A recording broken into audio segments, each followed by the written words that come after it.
Social ಮೀಡಿಯಾದಲ್ಲಿ ಆಗಾಗ ಕೆಲವೊಂದಷ್ಟು ವಿಡಿಯೋಸ್ಗಳು ವೈರಲ್ ಆಗುತ್ತೆ. ಅದರಲ್ಲಿ ಕೆಲವೊಂದಷ್ಟು ವಿಡಿಯೋಸ್ಗಳನ್ನ ನೋಡಿದಾಗ ನಮ್ಗೆ ವೆರಿ ಶಾಕಿಂಗ್ ಆಗಿರುತ್ತೆ. ಮತ್ತೊಂದಷ್ಟು ವಿಡಿಯೋಸ್ಗಳನ್ನ ನೋಡ್ಬೇಕಾದ್ರೆ ಇದೆಲ್ಲ ಇವ್ರಿಗೆ ಬೇಕಿತ್ತಾ ಅಂತ ಅನ್ಸುತ್ತೆ.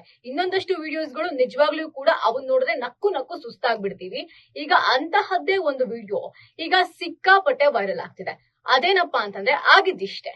ಪಕ್ಕದ ಮನೆಯಲ್ಲಿ ಜಗಳ ನಡೀತಾ ಇರುತ್ತೆ. ಈ ತನ್ನ ಮನೇಲಿರುವಂತಹ ವ್ಯಕ್ತಿಗೆ ಆ ಜಗಳನ ಅವನು ಕೇಳಿಸ್ಕೊಳ್ಬೇಕಾಗಿರುತ್ತೆ ಅಥವಾ ನೋಡ್ಬೇಕಾಗಿರುತ್ತೆ. ಸೊ ಅದು ಗೋಡೆ ಅಡ್ಡ ಇದ್ದಿದ್ರಿಂದ ಅವ್ರಿಗೆ ಆಗ್ತಾ ಇರಲ್ಲ. ಸೊ ಈ ಕಾರಣಕ್ಕೆ ಅವ್ರು ಏನ್ ಮಾಡ್ತಾರಪ್ಪ ಅಂತಂದ್ರೆ ತನ್ನ ಜೀವದ ಹಂಗನ್ನೇ ತೊರೆದು ವಿಡಿಯೋನ ಶೂಟ್ ಮಾಡ್ಲಿಕ್ಕೆ ಮುಂದಾಗ್ತಾರೆ. ಸೊ ಈಗ ಈ ಒಂದು ವಿಚಾರ ಸಿಕ್ಕಾಪಟ್ಟೆ ವೈರಲ್ ಆಗ್ತಾ ಇದೆ. ಇದೆಲ್ಲ ಇವ್ರಿಗೆ ಬೇಕಾ? ಪಕ್ಕದ ಮನೇಲಿ ಏನೇ ನಡೀತಾ ಇದ್ರು ಅದನ್ನ ನೋಡ್ಬೇಕಾ ಇವ್ರು ಅಂತ ಕೆಲವೊಂದಷ್ಟು ಜನ ಕಮೆಂಟ್ ಮಾಡ್ತಾ ಇದ್ರೆ, ಇನ್ನೊಂದಷ್ಟು ಜನ ಇಂತಹ ವ್ಯಕ್ತಿಗಳಿಗೆ ನಿಜವಾಗಿಯೂ ಕೂಡ ಆಸ್ಕರ್ ಅವಾರ್ಡ್ ಅನ್ನ ಕೊಡ್ಬೇಕು ಅಂತ ಹೇಳಿ ಕಮೆಂಟ್ ಮಾಡ್ತಾ ಇದ್ದಾರೆ. ಅಂದ್ರೆ ಯೂಶಲಿ ನಾವೆಲ್ಲರೂ ಮೊದ್ಲು ನಮ್ಮನ್ನ ನಾವು ಸೆಕ್ಯೂರ್ ಮಾಡಕ್ಕೆ ನೋಡ್ಕೊಳ್ತೀವಿ. ಆದ್ರೆ ಈ ವ್ಯಕ್ತಿ ಯಾರು ಗೊತ್ತಿಲ್ಲ, ಪಕ್ಕದ ಮನೇಲಿ ನಡೀತಿದ್ದಂತಹ ಜಗಳನ ನೋಡೋಕೆ ಇಷ್ಟೊಂದು ಕ್ಯೂರಿಯಾಸಿಟಿ ಇವ್ರಿಗೆ ಯಾಕಪ್ಪ ಅಂತ ಹೇಳಿ ಒಂದಷ್ಟು ಜನ ತಲೆ ಕೆಡಿಸ್ಕೊಂಡು ಶಾಕ್ ಆಗಿದ್ರೆ, ಮತ್ತೊಂದಷ್ಟು ಜನ ಇಂಥವ್ರು ಬೇಕು ನಮ್ಮ ದೇಶಕ್ಕೆ ಅಂತ ಹೇಳಿ ಕಮೆಂಟ್ ಮಾಡ್ತಾ ಇದ್ದಾರೆ.